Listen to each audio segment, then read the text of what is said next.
तो इस वीडियो में मैं आपको सिंटैक्स के अंतर्गत rules of non finite forms of the verb पढ़ाने चल रहा हूँ। Rules of non finite form of the verbs. क्रिया दो प्रकार की होती है, फाइनाइट और नॉन फाइनाइट। फाइनाइट क्रिया माने मुख्य क्रिया जो वाक्य में क्रिया का काम करती है, जैसे ही गोज टू स्कूल, वह स्कूल जाता है, इसमें गोज फाइनाइट वर्ब है। और नॉन फाइनाइट वर्ब का अर्थ होता है कि क्रिया का वह रूप जो वाक्य में क्रिया का काम न करे। जैसे ही लाइक्स टू रीड, वह पढ़ना पसंद करता है, या ही लाइक्स रीडिंग, वह पढ़ना पसंद करता है। तो इसमें काम हो रहा है पसंद करने का, और रीड भी क्रिया है, लेकिन रीड नॉन फाइनाइट वर्ब्स है। तो नॉन फाइनाइट वर्ब्स में 3 आते हैं,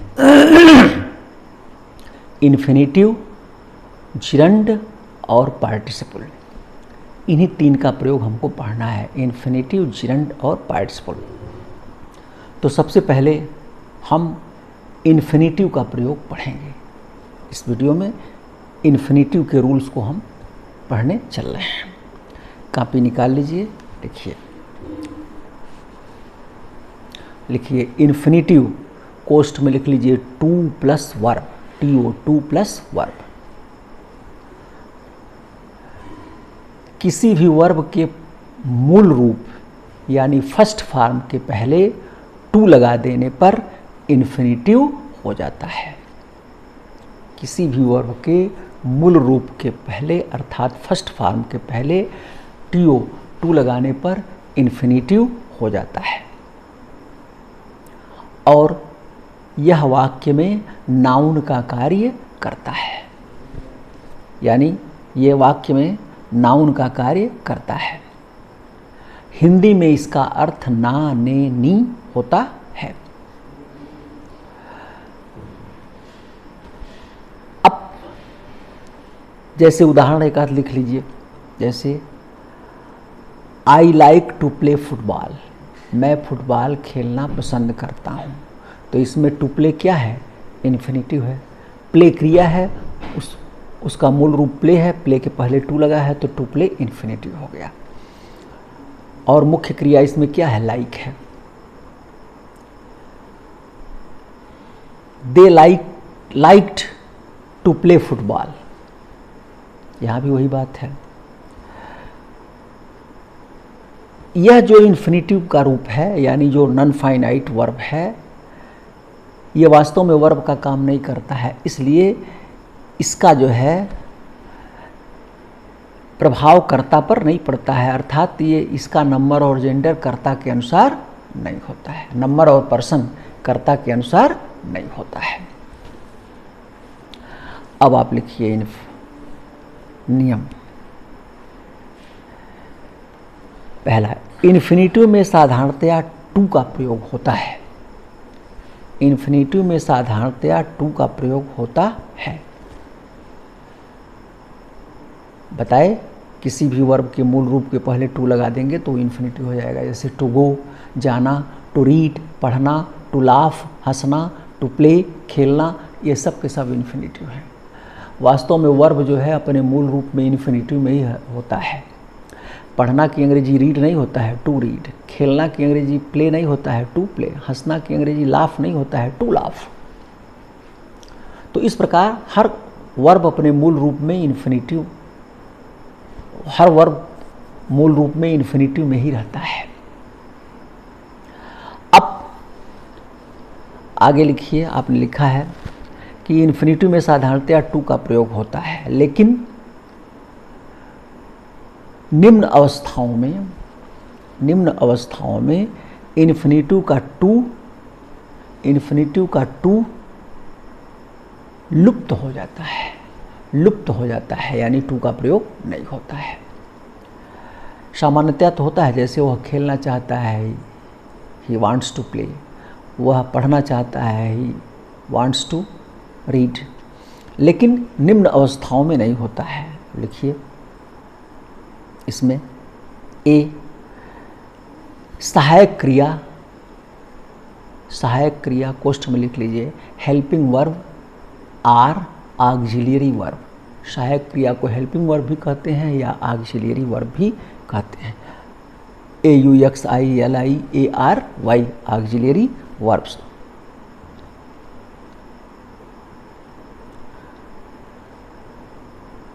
सहायक क्रिया कोष्ठ में लिख लीजिए helping verb or auxiliary verb. Shall should, will would, may might, can could, must आदि के पश्चात टू का प्रयोग नहीं होता है। जैसे ही कैन गो, वह जा सकता है, ही कैन टू गो नहीं हो सकता है। आई शुड डू इट, मुझे यह करना चाहिए।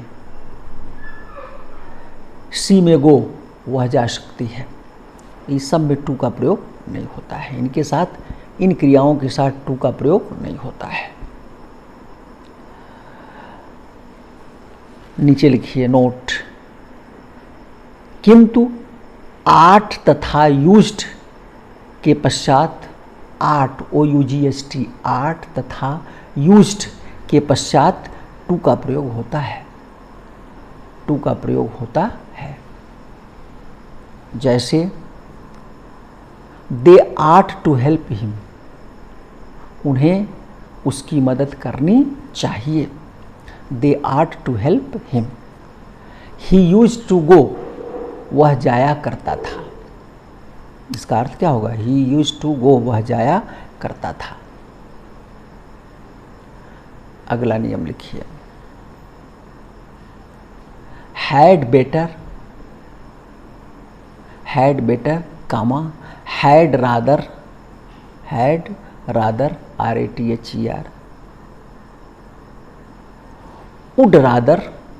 would rather, comma, rather than,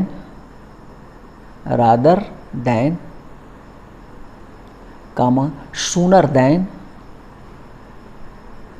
SOONER, sooner than, आदि फ्रेजेस के पश्चात, फ्रेजेस PHRASES, फ्रेजेस के पश्चात टू का प्रयोग नहीं होता है। टू का प्रयोग नहीं होता है। जैसे you had better stay there, आपके लिए वहाँ रुकना अच्छा है। तो रुकना की अंग्रेजी क्या होगी? To stay. लेकिन हैड बेटर लगा हुआ है इसलिए केवल स्टे रहेगा। अगर हैड बेटर नहीं रहता तब टू लगता। तो you had better stay there. He had rather play than work, he had rather play than work. उसके लिए काम करने की अपेक्षा खेलना अच्छा होता है। उसके लिए काम करने की अपेक्षा खेलना अच्छा है। तो काम करना और खेलना दोनों की अंग्रेजी क्या होगा? टू वर्क और टू प्ले। लेकिन रादर होने के नाते टू नहीं लग रहा है।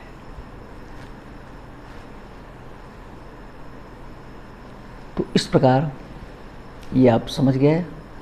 अगला नियम लिखिए,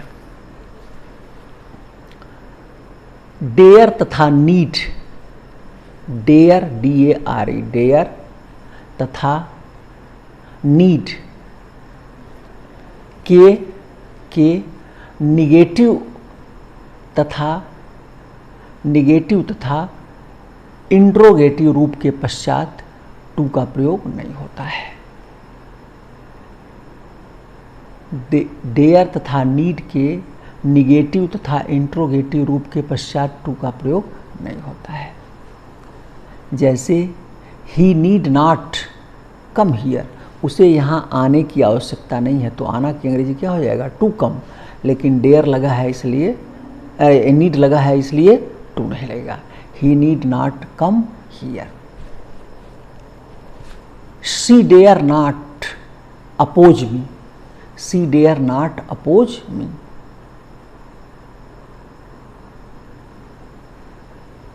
अगर यहीं डेयर नहीं रहता, कुछ दूसरी क्रिया रहती, जैसे ये रहता शी डज नॉट लाइक या शी डज नॉट वांट, तब हो जाता to oppose me.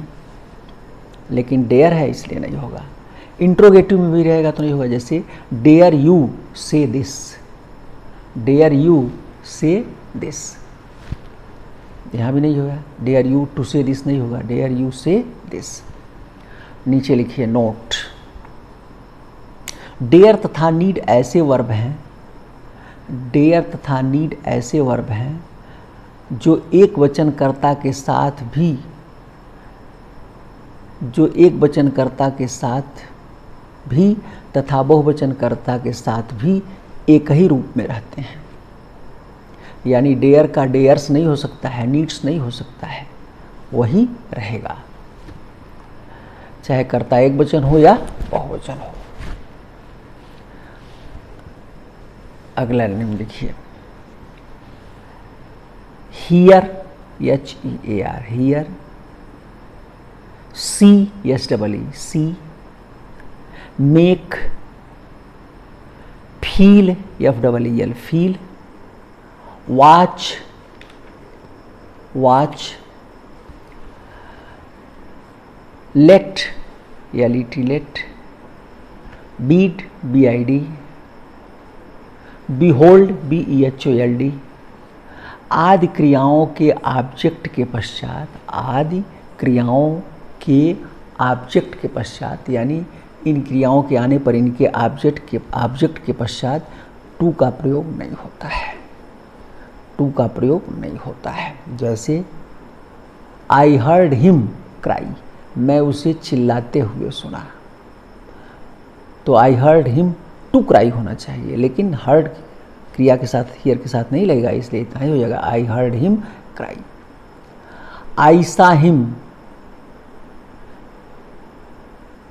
Play cricket, मैं उसे क्रिकेट खेलते हुए देखा। आई सा हिम प्ले क्रिकेट, अगर सा क्रिया नहीं रहती सी तो टू प्ले हो जाता।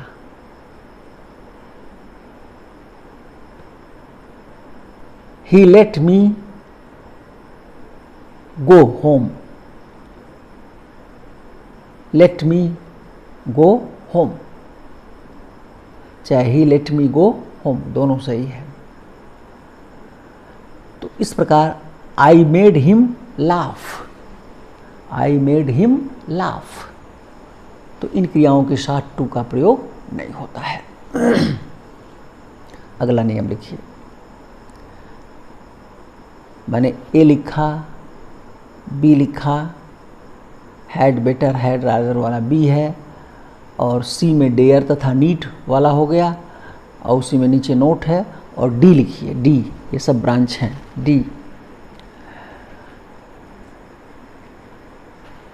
डी में लिखिए आप बट,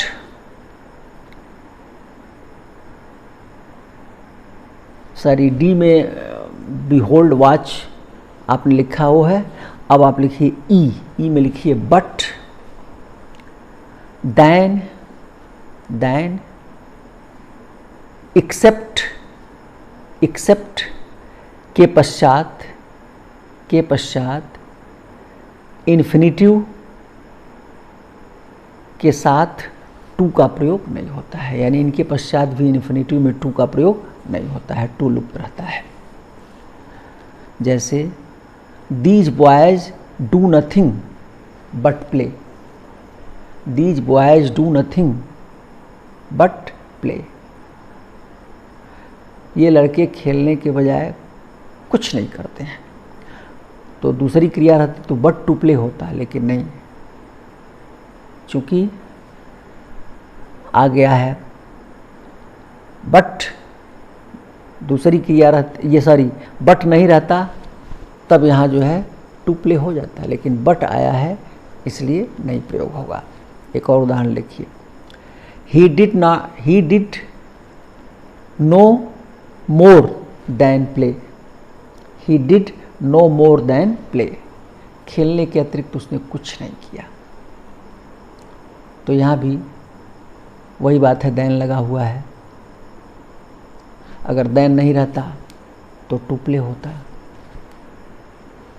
अब दूसरा नियम लिखिए, अगला, यदि वाक्य में कई इन्फिनिटिव्स आते हैं, यदि वाक्य में कई इन्फिनिटिव्स आते हैं और वे एंड से जुड़े रहते हैं, और वे एंड से जुड़े रहते हैं, एंड से जुड़े रहते हैं, तो टू प्रथम इन्फिनिटिव के पहले लगता है, प्रथम इन्फिनिटिव के पहले लगता है, बाद वाले इन्फिनिटिव के पहले टू नहीं लगता है। जैसे I want to read and write, अब ये नहीं होगा I want to read and to write, नहीं, आई वॉन्ट टू रीड, जय ठो इन्फिनिटिव आवे बस एक ठो लगा दीजिए और बाकी I want to read comma write comma play and to dance, ऐसे हो जाएगा। अंतिम sorry, I want to read comma write comma play and dance, to नहीं लगेगा, and dance. I want to read comma write comma play and dance. तो इस प्रकार तमाम क्रिया जोड़ते जाइए, एक बार टू लगा दीजिए, फिर जितनी क्रियाएं जोड़ेंगे सब के सब इन्फिनिटिव ही होंगे। It is our duty to serve, it is our duty to serve comma obey and respect our elders. तो एक जगह केवल लगा टू सर्व, उसके बाद ओबे के पहले नहीं लगा, एंड रिस्पेक्ट के पहले नहीं लगा। अगला नियम लिखिए, नो के पश्चात, KNOW, नो के पश्चात हाउ तथा इन्फिनिटिव का प्रयोग अवश्य होता है, हाउ तथा इन्फिनिटिव का प्रयोग अवश्य होता है, यानी नो क्रिया के पश्चात। जैसे I do not know how to swim, मैं नहीं जानता हूं कि कैसे तैरा जाता है। He does not know how to write, वह नहीं जानता है कि कैसे लिखा जाता है, माने वह लिखना नहीं जानता है। तो वह लिखना नहीं जानता है, इसकी अंग्रेजी ये नहीं होगा he does not know to write, he does not know how to write. वह खेलना नहीं जानता है तो he does not know to play, ये सटीक नहीं है, he does not know how to play, ये सही होता है। अगला नियम लिखिए, इन्फिनिटिव के चिन्ह टू को वर्ब के साथ ही लगाना चाहिए, इन्फिनिटिव के चिन्ह टू को वर्ब के साथ ही लगाना चाहिए, माने वर्ब के ठीक पहले लगा रहना चाहिए। टू तथा वर्ब के बीच में, टू तथा वर्ब के बीच में एडवर्ब का प्रयोग नहीं होना चाहिए अथवा कोई दूसरा शब्द नहीं आना चाहिए। जैसे I hoped to reply to your letter immediately, I hoped to reply to your letter immediately. अब इसको अगर ऐसे बोला जाए तो गलत हो जाएगा, I hoped to immediately reply to your letter, I hoped to immediately reply to your letter, तो गलत हो गया। टू के बाद क्रिया तुरंत आना चाहिए तभी वो इन्फिनिटिव होगा, टू रिप्लाई जब आएगा तभी इन्फिनिटिव होगा, इसलिए ऐसा प्रयोग नहीं हो सकता है।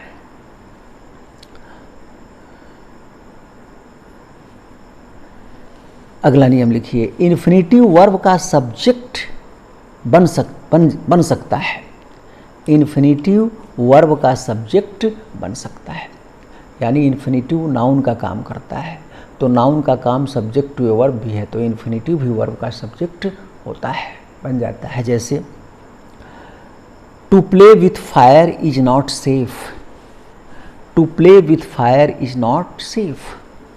तो इस वाक्य का सब्जेक्ट क्या है? To play. To walk is a good exercise, to walk is a good exercise, टहलना एक अच्छा व्यायाम है। इसमें भी बन गया। तो इस प्रकार मैंने आपको ये बताया। अब इसके आगे जो नियम है अगले वीडियो में मैं बताऊंगा। आज के लिए इतना ही। बहुत बहुत धन्यवाद।